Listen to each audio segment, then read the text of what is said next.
تنویر کاظمی اپنے news channel see the world through Tanvir Kazmi کے ذریعے دوبارہ حاضر ہے، یعنی دنیا کو تنویر کی نظر سے دیکھیں۔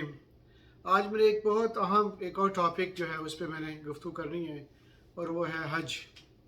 اور جو کہ ایک آل مائٹی گاڈ کی طرف سے ایک بڑی امپورٹنٹ اور اہم کمانڈمنٹ ہے، یعنی کہ ہمیں حکم ہے کہ وہ اب حج اور عمرہ کیا جائے، اور وہ سعودی عرب مکہ جو ایک شہر ہے وہاں کے اندر جانے کا، اور اس میں خانہ کعبہ کے اراؤنڈ اس کا حکم دیا جاتا ہے، قرآن میں بھی ہے۔ تو اس میں جو سب سے اہم چیز جو میں ضروری سمجھتا ہوں وہ یہ ہے کہ ابراہیمی عقیدے کے لوگوں کو متحد کرنے کا بڑا فائدہ ہے اس میں۔ ابراہیمی عقیدے سے مراد ہے کہ جو گاسپل کے لوگ ہیں، انجیل، توریت اور قرآن کے جو ہمارے اہل کتاب ہیں ان کے لیے متحد کرنے کا، کیونکہ ابراہیم نے یہ مسجد بنائی تھی، بہت ہی ضروری ہے اس میں ایک خدا کے تحت، ایک آل مائٹی کے تحت، اللہ کے تحت، اور ایک پوری قوم، پوری دنیا کی وہ یہاں ہو کے اکٹھے ہو کے اور عبادت کرتے ہیں اور ذکر الہی کرتے ہیں۔ یاد رکھیں کہ ہمیں جمعے کے دن کا بھی حکم دیا گیا ہے کہ جمعے کے دن کے ہر کام چھوڑ دو اور اپنی عبادت گاہوں میں، مسجدوں میں جائیں اور نماز ادا کریں۔ تو اس کی بھی ایک بہت امپورٹنٹ وجہ ہے، ضرورت ہے کہ جب ہم جمعے کے دن کہا گیا کہ پورے شہر کے لوگ ہر کام چھوڑ دیں اور اکٹھے ہو جائیں، اور سب مل کے وہاں ملاقات بھی ہوتی ہے، اور وہ سب مل کر بہت سے اختلافات کو حل کر سکتے ہیں، ایک ساتھ مل کر بہت سے سماجی مسائل میں ایک دوسرے کی مدد کر سکتے ہیں۔ میں جمعے کی بات کر رہا ہوں جو ہفتے میں جب ہمیں ایک دفعہ اکٹھے ہوتے ہیں، یعنی کہ شادی کا ساتھی تلاش کرنے بھی آپ کو مساجد میں اس کی مدد مل سکتی ہے، مشکل کے وقت مدد حاصل کر کے سب کی مدد مل سکتی ہے آپ کو۔ جب آپ کو کوئی انسان، کوئی فیملی مشکل میں ہے، تو جب ہم ہفتے میں ایک دفعہ اکٹھے ہوتے ہیں تو وہاں آپ اپنی مشکلات کو حل کے لیے کئی لوگوں سے مدد، آپ کو فائدہ مل سکتا ہے۔ اگر کسی بیماری میں مبتلا ہو گئے ہیں یا کوئی خاندان کا کوئی فرد فوت ہو جاتا ہے، تو اس وقت بھی جب ہم اکٹھے ہوتے ہیں جمعے کے دن تو اس میں بہت سپورٹ ملتی ہے اور ہمدردی ملتی ہے، سب مل کے وہ دکھ بانٹتے ہیں، تو اس سے جو مشکلات کو ہینڈل کرنے کی بہت آسانی ہوتی ہے۔ قدرتی آفت کے وقت جب بڑی بڑی زلزلے، سیلاب اور یوں کوئی مشکلات آتی ہیں، اس وقت بھی جب ہم جمعے کے دن اکٹھے ہوتے ہیں تو آپس میں ہزاروں لوگ جب نماز کا اکٹھے ہوں گے تو ان کے وسائل کافی زیادہ ہوں گے، اور آپس میں ایک دوسرے کی وہ مدد کر سکتے ہیں وسائل کے ساتھ، تو بہت اس کا فائدہ ملے گا اکٹھے ہونے سے، اور بہت سے لامحدود فائدے ہیں اس کے۔ یاد رکھیں قرآن میں حج اور عمرہ کے بارے میں جو سال میں ایک سے زیادہ دفعہ بھی عمرہ کا بھی حکم ہے اور حج کا بھی ہے،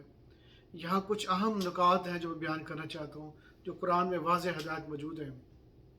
سورہ بقرہ نمبر 2 آیت نمبر 125 میں، اور جب ہم نے بیت اللہ کو لوگوں کے لیے حج اور سلامتی کی جگہ بنایا اور مقام ابراہیم پر اپنے لیے نماز کی جگہ سے کہا کہ اپنی جگہ مقرر کرو،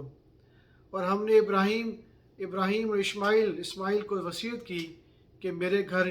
کو زیارت کرنے والوں اور قیام کرنے والوں اور رکوع کرنے والوں کے لیے پاک رکھو، صاف ستھرا رکھو۔ اور ابراہیم نے بھی دعا کی کہ اے میرے پروردگار، اس کو پرامن ملک بنائیو اور اس کے لوگوں کو پھلوں سے رزق عطا فرمائیو۔ سورہ البقرہ نمبر 2 آیت نمبر 158، صفا و مروہ کی دستاریں اللہ کے مقرر کردہ عبادات میں سے ہیں۔ صفا و مروہ جو پہاڑی تھی اس کے دن گھومنا، تو اللہ نے کہا جو کوئی حج یا عمرہ کرتا ہے وہ ان دونوں کے درمیان فاصلہ طے کر کے کوئی غلطی نہیں کرتا۔ سورہ البقرہ نمبر 2 آیت نمبر 196، اور اللہ کی خدمت میں حج عمرہ کو پورا کرو، لیکن اگر آپ کو روک دیا جائے یا کسی کو مشکل ہو تو قربانی کے لیے ہدیہ بھیج دیں، پھر بھی جب تک اپنے سر کی جو شیو ہوتی ہے اس کے مینڈیٹوری ہے، یا کٹنگ کے لیے، ہیئر کٹنگ کے لیے، کہ جب قربانی پہنچ جائے اس وقت اپنے سر نہ منڈواؤ۔ تو یہ اس کا ایک اور آیت ہے کہ سورہ البقرہ نمبر 2 آیت نمبر 197، حج مخصوص مہینوں میں منایا جائے گا۔ یہ بڑی اہم آیت ہے کہ اس میں ایکسپینڈ کیا گیا، آپ کو ٹائم زیادہ دیا گیا ہے۔ جو شخص حج کے لیے نکلے وہ پورے حج میں نہ مباشرت کرے، نہ بدتمیزی کرے، اور جھگڑوں سے پرہیز کرے۔ سورہ البقرہ نمبر 2 آیت نمبر 198۔ تم پر اپنے رب کا فضل تلاش کرنے میں کوئی حرج نہیں، لہٰذا جب تم عرفات کے میدان میں جلدی کرو تو یادگار مقدس سے قریب اللہ کو یاد کرو، اس کو یاد کرو جیسا کہ اس نے تمہیں ہدایت کی ہے، حالانکہ اس سے پہلے کہ تم یقین گمراہوں میں سے تھے۔ سورہ البقرہ نمبر آیت نمبر 203۔ تم اللہ کو کئی دن یاد کرو، جس نے 2 دن میں یہ کام کرنے میں جلدی کی، اگر کوئی حج و عمرہ کرنا چاہے 2 دن کے اندر ہی چلا جائے تو اس پہ کوئی گناہ نہیں، اور جو اس سے زیادہ ٹھہرنا چاہتا ہے اس پہ کوئی گناہ نہیں ہے کہ جو جب تک کہ نیکی قائم رہے۔ تو یہ بڑی بڑی چیزیں 2-3 امپورٹنٹ چیزیں تھیں کہ قربانی کا مقصد یہی ہوتا ہے سیکریفائس کا، کہ آپ لوگوں کو، وہ لوگ دور دور سے آئیں گے، پوری دنیا سے اکٹھے ہوں گے، تو آپ ان کو کھانا کھلائیں، ہائی نیوٹریشن فوڈ کھلائیں، کھانا دیں تاکہ اس طرح ان کے مشکل جو سفر ہے وہ آسانی سے گزرے۔ یاد رکھیں حج کے دوران لاکھوں لوگ، ملینز آف لوگ آتے ہیں، اکٹھے ہوتے ہیں، مل کر دعا کرتے ہیں۔ لیکن اگر آپ جا کے دیکھیں تو دنیا میں جو ترقی یافتہ ممالک کے مقابلے میں اس شہر کو جو مکہ کا، جس میں خانہ کعبہ کے ہے، انفراسٹرکچر میں بہت زیادہ بہتری کی ضرورت ہے، اس طرح کے لوگوں کو کوئی دشواری نہ ہو۔ یہ بہت بڑی جگہ ہے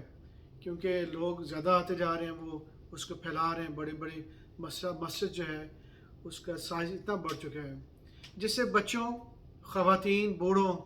یہاں تک کہ مضبوط مردوں کو بھی بہت تھکاوٹ ہو جاتی ہے، اور ٹریفک کے بہاؤ میں بھی بہت بہتری کی ضرورت ہے کیونکہ لاکھوں ملینز لوگ آتے ہیں، تو ٹریفک کا جو نظام ہے وہ کافی مشکلات ہو جاتی ہیں۔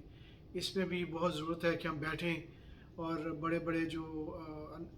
امپورٹنٹ لوگ ہیں ان سے مشورہ لے کے اس کو ٹھیک کریں۔ اگر ممکن ہو تو ارد گرد مکمل طور پر بند کریں۔ کعبہ کو بھی آپ امپروومنٹ کر سکتے ہیں، خانہ کعبہ جس کے ارد گرد لوگ طواف کرتے ہیں، اگر یہ ممکن ہو تو ارد گرد کے پورے جو خانہ کعبہ کے سائڈ، اوپر نیچے ہر چیز کو بند کر سکتے ہیں۔ اس سے مکمل طور پر ایئر کنڈیشن کر دیں، اس سے لوگوں کو بغیر کسی پریشانی کے طواف کی نماز ادا کرنے میں مدد ملے گی، اور شدید بارش میں ان کی نماز اور ان کے طواف میں خلل نہیں پڑے گا۔ شدید گرمی اور سردی ان کی صحت کو متاثر نہیں کرے گی۔ جب ابراہیم علیہ السلام خانہ کعبہ کو، اس مسجد کو تعمیر کر رہے تھے تو اللہ تعالیٰ نے ان کو حکم دیا تھا کہ میرے عبادت گزاروں کے لیے ایک پرامن اور آرام دہ سرزمین جو اس جگہ کی زیارت کے لیے آئے، انہیں صاف پانی پرووائڈ کرنا،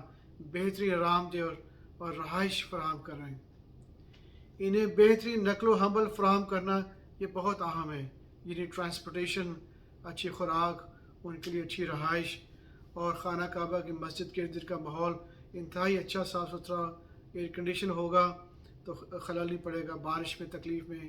یا شدید گرمی میں، سردی میں لوگوں کو تکلیف نہیں ہوگی۔ اور یاد رکھیں اللہ تو پوری کائنات کا مالک ہے، اس کے گھر کو ہم جتنا اچھا بنائیں گے لوگوں کے لیے اتنا زیادہ ہمارے لیے بہتری ہے۔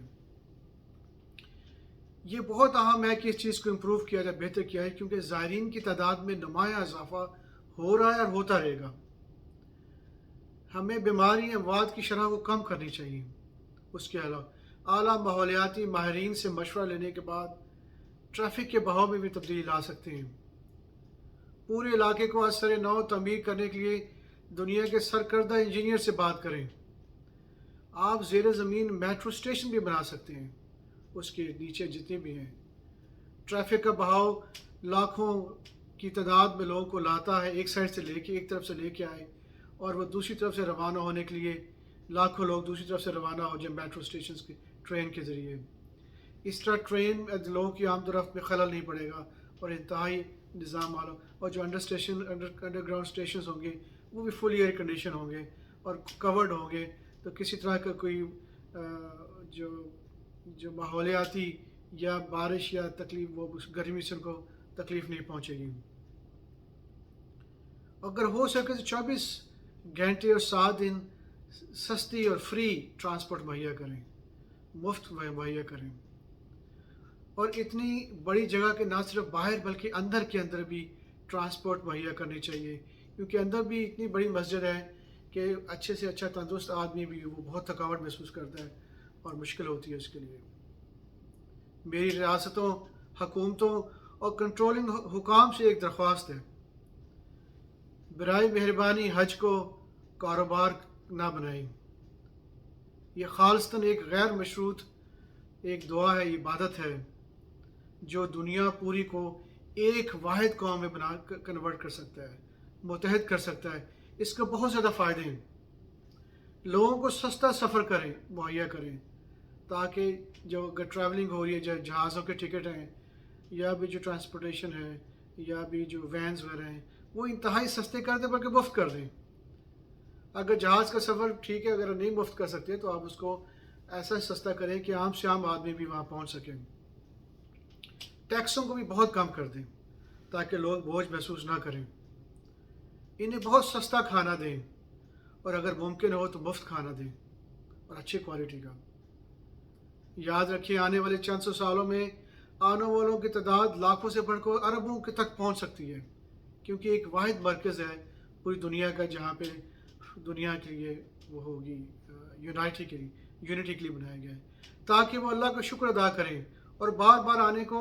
ترجیح دیں۔ یہ بہت اہم ہے،